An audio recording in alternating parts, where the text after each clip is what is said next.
Welcome to Small Business Big Visibility. This is a mini-series talking about websites, and today within that mini-series we're talking about the homepage of a website. Now the homepage of any website is almost always, like 99% of the time, it's the most visited page on your website.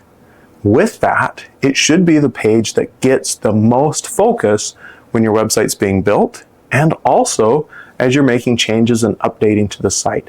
Behind me, it might be too blurry. Hopefully you can read it. We've got a few key elements of what needs to be on the homepage of a website for a local small business owner.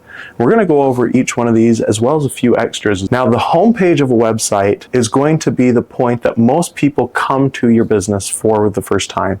Now, people may have heard about your company from a friend, or maybe one of your existing customers talked about it. Maybe they saw you online through an ad or social media. Maybe they did a search on a search engine, or they asked AI, and AI or the search engine recommended your business, and they went from that to the homepage of your site. That can be a ton of different scenarios where people have different levels of information about your business. They have different expectations or different understandings about your business. And yet at that same time, most of the time they're going to be landing on that homepage. If that's the case, your homepage has an important job.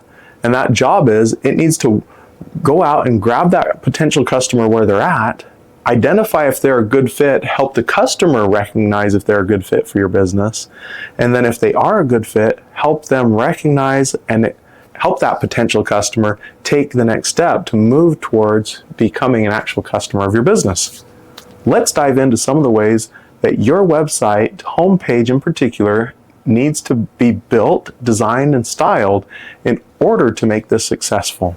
Now, at the very top of almost every website, there's a few exceptions, but almost every website, there's going to be a header. And that header, you've seen them over and over before. It has a few key pieces of information. Most of the time it has a logo, has a few navigation points on it, maybe a phone number on it.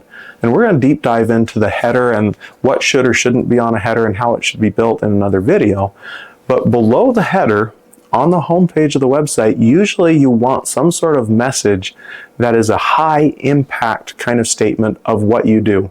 Some businesses are very direct and specific, some are very generic and bland, and some are so arbitrary that nobody, including the person who came up with the statement, even understands what it means. Here's a few examples of what I'm talking about. Welcome to Bob's Plumbing. Is that high impact? No. Is it generic? Very much so. Most of the time, by the time someone's on the homepage of the website, they probably know they're visiting Bob's Plumbing website. Welcome was a very common term to use on a website like 20 years ago. Let's move beyond the welcome. Let's hit them with a little more impact. Now, I was talking with a guy years ago and I asked him what he did for a living, and his response was everything. Like, what in the world is that supposed to mean? He thought that was so impactful. And yet to someone like me, who didn't understand what he does for a living, everything just sounded like he was an arrogant jerk. And I think he actually might have been. So he may have just been serving his own ego. Does your website have the everything statement? A few examples of that are when you get so generic, helping you live your best life. Well, if you're a roofing company and it says helping you live your best life, those are so far separated, so distant in the minds of your potential customers, they're probably not going to be able to draw a line from they replaced my roof to I'm living my best life. So let's make sure that main statement isn't so abstracted and so foreign to the customer's mind that it doesn't make sense, even if it makes sense to you. Now, if those are two terrible examples, what are some examples of what could work? Well, most of the time, in order to be effective, you've got to be able to draw a line from what you do to the benefit the customer is looking for. Do you understand your customer well enough to know what benefit they're looking for? If a customer is coming to you, and going back to that roofing example, you could say something like, keeping your family and home safe and dry. They could get that. Yep, I understand a roof does something, keeps my family safe, keeps our home safe, keeps us dry. Yeah, I can draw that line as a potential customer. That would be an example of an introductory statement that is helpful. Now, one of the things you also want to have on the website is some differentiation. How do you do this in a way that's different from most other businesses? And you can put that down below that main message. And there's some other elements that you can tie in. You can have a nice video in the background or a nice image. You can have another secondary supporting statement. But down below that, what is it that makes you truly different? And if you immediately thought, oh, I'm local, don't put that on there. Most everyone is. You've got to dive a little bit deeper. What matters to your ideal customer? Sometimes your ideal customer is looking for an inexpensive solution. So you could put a message about how you are an inexpensive option, because that's going to help differentiate you from the market. Or maybe you don't want to serve the inexpensive customer. Maybe you take pride in being the most expensive option. And you could say we're the premium solution, because that's what your ideal customer is looking for. So again, get that messaging of what differentiates your company. And then another key thing that you need on your website is a short explanation of the services you provide. They need to know, if you're a roofing company, yes, we do roof replacements.